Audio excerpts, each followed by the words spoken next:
Well, maybe we shouldn't treat our customers like cattle. And all the stores around here now have these signs that are hanging up that say, it's recommended that you social distance and wear a mask and wash your hands. Okay, thanks for the recommendation. Appreciate that. We as preppers should be prepared to not go to the store for a month or 2 or 3 or a year or 7. Good. Vote with your damn dollars. I'm so over the, well, they aren't gonna do anything you don't let them. You can't be in the system and bitch about the system at the same time. Okay? It doesn't work that way. You're either part of the problem or you're part of the solution. So if you think that the system is the problem, quit playing in it. Step back for a hot minute and let their first quarter 2021 profit and loss statements be abysmal. Y'all have fun with that. I'm over here eating homemade chicken wings because I can buy Frank's Red Hot by the gallon from Websterhunt.com. Now, know what I mean? You know what I mean. Cody Willis, exactly.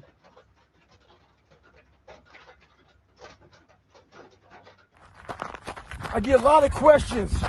People asking me for help. So I asked them, what have you done to help yourself? Most of them say, I've been working hard. I'm all about being your own fucking hero, but I'm not about kissing your ass. In life, a lot of us believe that we're working much harder than we actually are. We think if we fucking got up early for 4 days, we've earned something. You gotta drop your entitled mindset. It's dead weight. We believe we work harder than we actually have. Trust me, most of us haven't. The one thing in life you gotta realize is this. Learn to help yourself. Don't count on other people to help you. Stay hard.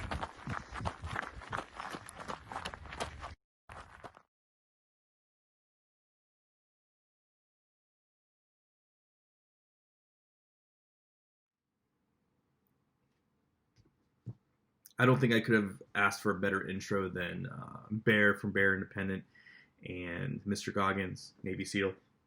I mean, very articulate, very to the point. No bullshit, no nonsense. And like the video, the video is titled "Preppers Stop Bitching About the System." But really, what this video is really based upon is a Thomas Jefferson quote. Thomas Jefferson said, "A government big enough to give you everything you want is a government big enough to take everything that you have." So that's really what this whole video is based upon. Yes, I'm saying it in a more direct, less PC way, but Thomas Jefferson words reign true. This is not new advice, right? This is not new wisdom. This is age-old wisdom, okay? This is something that anybody who studied history, anybody that has common sense understands, right?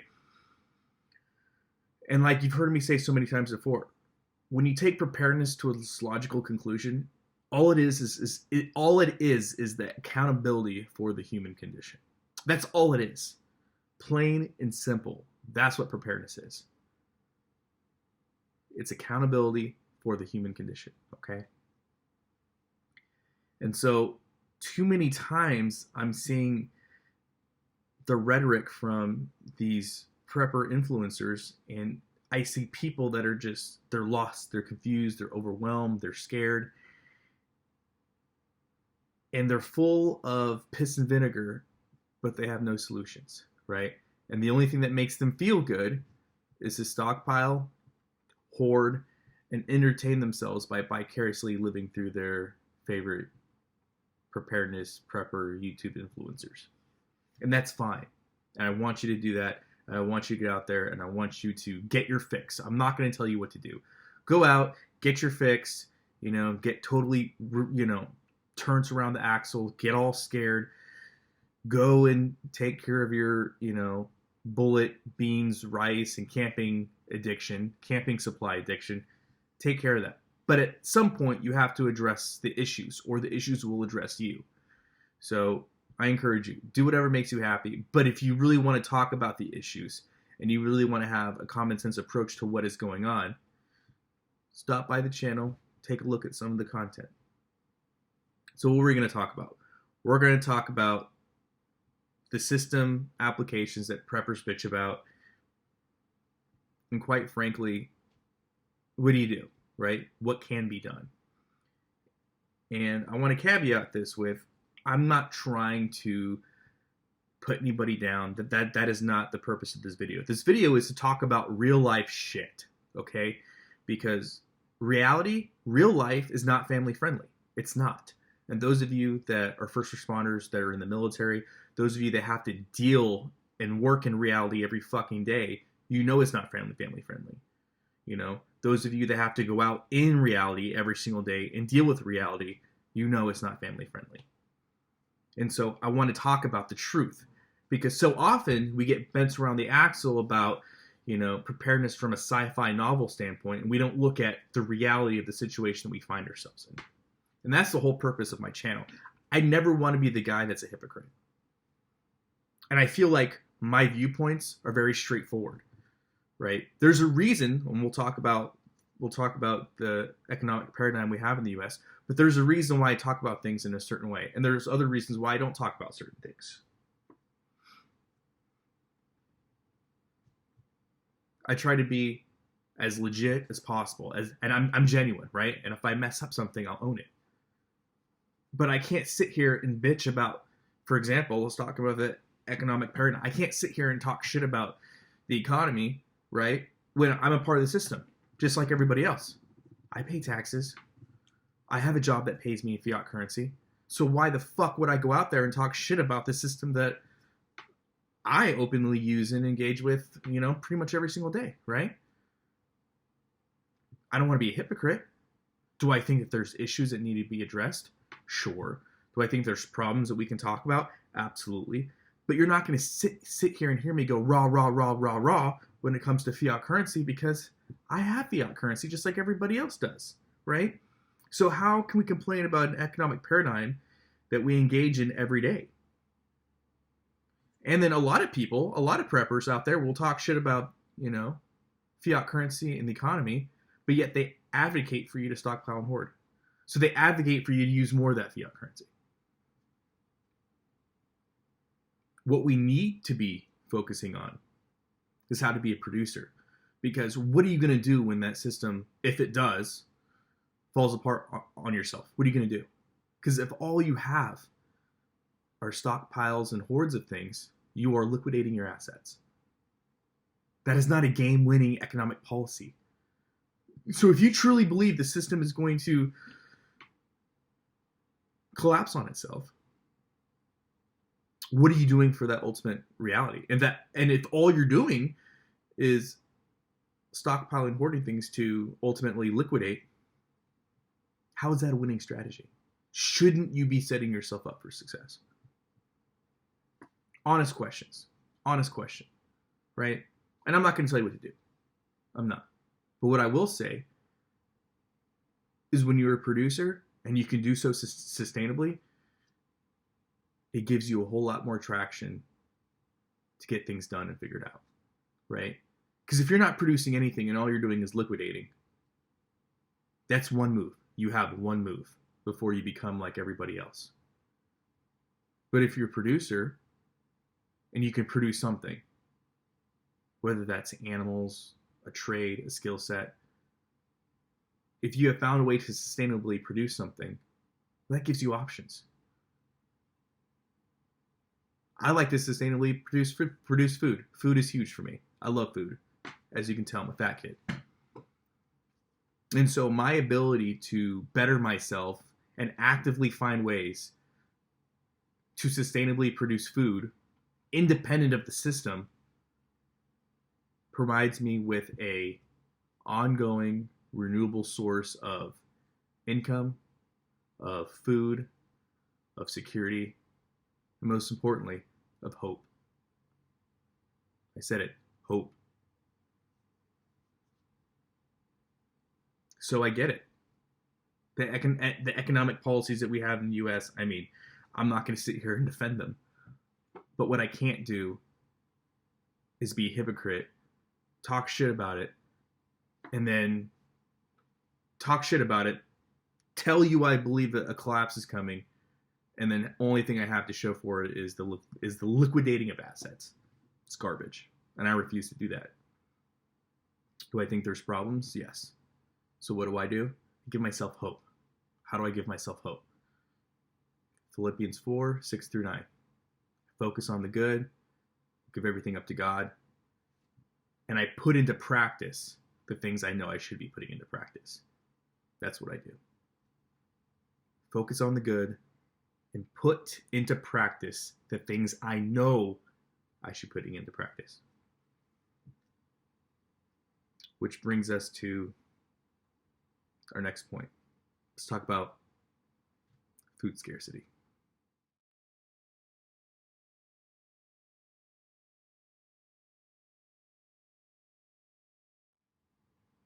You guys have heard me talk about food a lot here on this channel.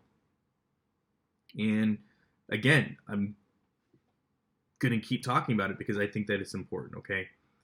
So a lot of people are going to tell you that what you need to do is you need to bulk purchase overpriced and highly subsidized foods that are grown in plastic, harvested in plastic, packaged in plastic by the helps of pesticides, herbicides, fungicides, GMO, hormones, antibiotics, you name it. So basically, go out, stockpile and hoard high starch food that's been sprayed, food that's just overall, in my opinion, just getting worse and worse every single day. We'll just leave it at that, right? And you're told that you're supposed to put these foods in Mylar bags and close them up for the end of the world, right? And it goes back to the first paradigm of fiat currency, right? We are told that food scarcity is right around the corner, right? And so we are told that our just-in-time market supply system is garbage. You know, we're told all these things, right? And I'm not here to talk about whether I believe that's the case or not, because it's really irrelevant. So we're told that this system in which we get our food is just, it's about to collapse. And if your answer is kind of like the first answer, and it's just a stockpile and hoard, when that collapse happens, what are you doing? What are you doing? You're liquidating your assets. Is that a game-winning strategy? That's an honest question. Is that a game-winning strategy? And I get it. We all have to eat, right? But there's a reason why I'm not going to get on here and rah, food system sucks, rah. I'm not going to do that. Because it's not helpful. If I really believe that there is a collapse imminent, what is my responsibility? What's my job to do? Free myself from that system, right? As much as possible. How do I do that? I change the way I look at food. I understand what food is. I understand that, you know what? If there's a total collapse, I may not be able to eat mac and cheese whenever I want. Or I may not be able to get, you know, this processed candy bar or whatever it is, right? Or I don't eat that stuff, but you get what I mean. I may not just be able to go to the grocery store and pick up some subsidized food off the shelf because I have to change the way I look at food. I have to put myself in a game-winning strategy.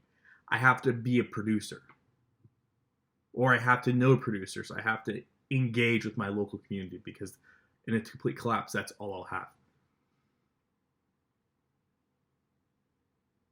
But by and large, I see no advocation for food sovereignty.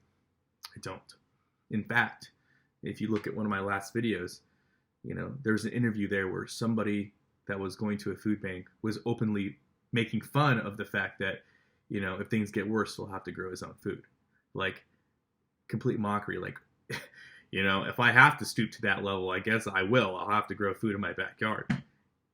And that's how we look at food in modern day 2020. It's better to go to a food bank and ask for assistance than it is to grow your own food and be sustainable. And I realize that, right? I understand that that's how most people feel. But if you truly believe that this collapse is imminent. And from what a lot of people have told me is, well, my food stores are just for a transition period. Well, what are you transitioning to? What's your game plan? Because if you're not going to do it yourself, do you have a relationship with the people that are already doing it sustainably? Like I said, I'm not asking for everybody to go out there and raise all their own animals and all their own food. I'm not saying that. It'd be nice if you did something, but I'm not advocating that. What I'm asking you is, what is the game plan? Because if the game plan is just to liquidate assets, well, you're finding yourself in the same position that you were earlier with the economy. It's not a game-winning strategy. What is helpful is to change how you look at food. Understand who your localized assets are, whether that's you or somebody else, and realize that food sovereignty is a right. Okay, now let's talk about the real controversial stuff.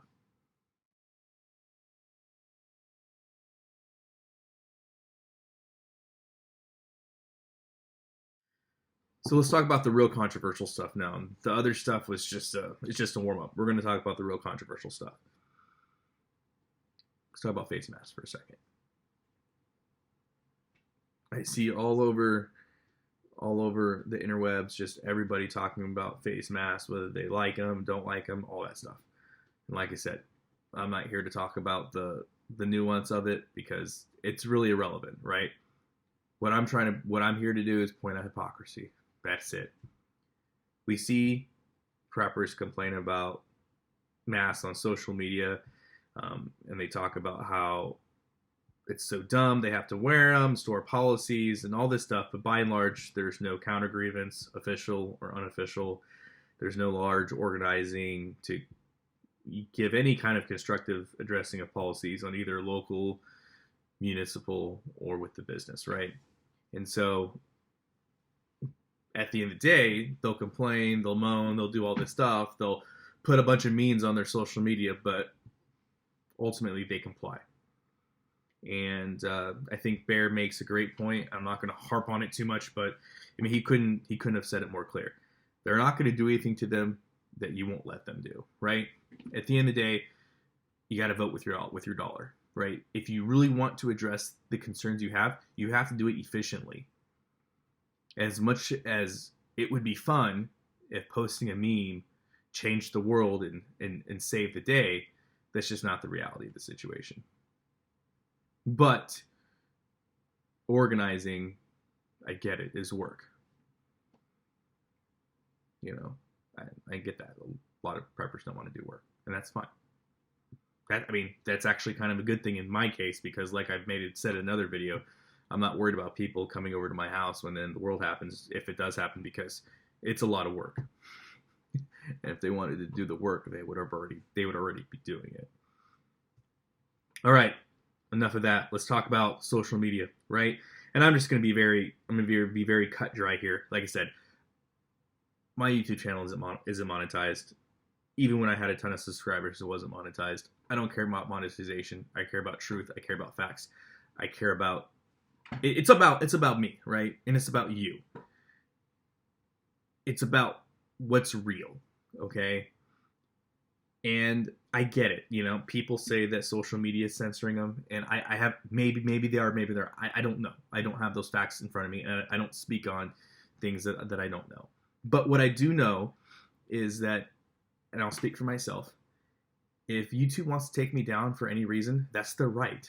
Until they're a public utility, they can't, right? And yes, I've made a lot of videos. I've put a lot of time and effort into my videos. I have, because I do it for you. Because I know when I started in this journey and really wanting to know things that I didn't know about, right? Whether that's animal husbandry stuff, building construction stuff, electricity stuff, there were a lot of things that I had to learn on my own. And guess what? YouTube helped me do that. I had to search, and I found the content that I wanted, and that was instrumental. And I felt like I had to give it back. I mean, that's what I really do this for. It almost feels like a service, right? Like if you really want to know how to grow your own food and be sustainable, I want to help you with that, because I was helped through YouTube with that. So I see it almost as a public service. Like, Here's the information. Here's what I have been successful with. But I realize if YouTube wanted to shut that down tomorrow, that's their right. YouTube is a free service that I use, and I put videos on because I want other people to have access to that free content. But I realize that if any time they want to censor me or they want to cut me off, they can. That's their right. I also know there are alternatives. But the reason why I can make this such a public, unapologetic statement is because I'm not controlled by this, the fiat currency that preppers complain is the problem in the first place. My motivation is not fiat currency. And it's so funny how these YouTube preppers are just constantly rah, fiat currency, the economy's so bad. And then the one thing they get pissed off about is when social media won't give them their fiat currency. It's fucking crazy. You know, they want to talk about the police state. They want to talk about how entirely, everything's the police state. It's so bad. It's so this. But preppers are more accommodating. The one thing that they're 100% accommodating to and scared of is social media. They have no problem getting on their Patreon accounts and you paying them a couple bucks a month and them just totally trash talking the government. And that's fine. I'm not here to say you can or can't.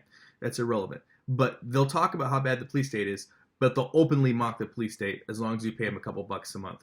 But you know what they won't do? They won't use words like COVID-19. They won't use words like firearm. They won't use words like gun. They won't use words like bullet. You know why? Because they're scared of being demonetized. They're scared of not getting that fiat currency. And it's sad because we should want genuine conversation, right? And I realize just by saying that apparently, this could get pulled. Okay, so fucking what, man? I'm not controlled by money. Fiat currency does not control me. It's the hypocrisy. And I never want to be that person that you could see the hypocrisy that clearly. I don't want that to be me. At the end of the day, we know what needs to be fixed. We know what we need to do. It's just that a lot of people don't want to do it. So, like I say, people can complain about the system in its entirety, and that comes with everything, whether we're talking about infrastructure, agriculture, corporate ventures, power grid, social media, economics. Yet, no matter how long they prepare, no matter how many purchases they make, they never want to separate themselves from the system they despise. And this is clear by the progress they make in their preparations and what they advocate for. So it's clear that the current status quo of preparedness is not working. And it comes down to a simple quote from Thomas Jefferson, right? A government big enough to give you everything you want. It's a government big enough to take everything you have away. So I want to leave you with this, folks. Like, I get it. Everything's changing right now. Everybody's freaking out. There's a lot of uncertainty. But you're not going to be happy until you change the way you think. You're never going to be really prepared until you take accountability for the human condition. And there are answers. There are answers. But you're not going to find them with bottomless memes or endless memes. You're not going to find it with endless memes. I'm sorry. That's not what's going to change the world. You got to take action on a local level. And you have to change what your source of happiness is. So I get it. Go to your local channels, right? Get your fix. Get your entertainment. But at some point during your day, when you finally had your fix, you finally lived vicariously through all your heroes there on YouTube, take a step back. Think about the reality of the situation and what you can do to become better prepared. Because if everything that you were saying is true, is going to come to pass, and the collapse is imminent, that system's, to me, the first thing that's going to be used against you. There you have it. Preppers, stop bitching about the system. While you're leaving me a thumbs down, which I encourage you to do, please articulate what I got wrong. Challenge me. Help me be better. I want to help you be better. Let's help each other get better. And as always, guys, long live the Republic.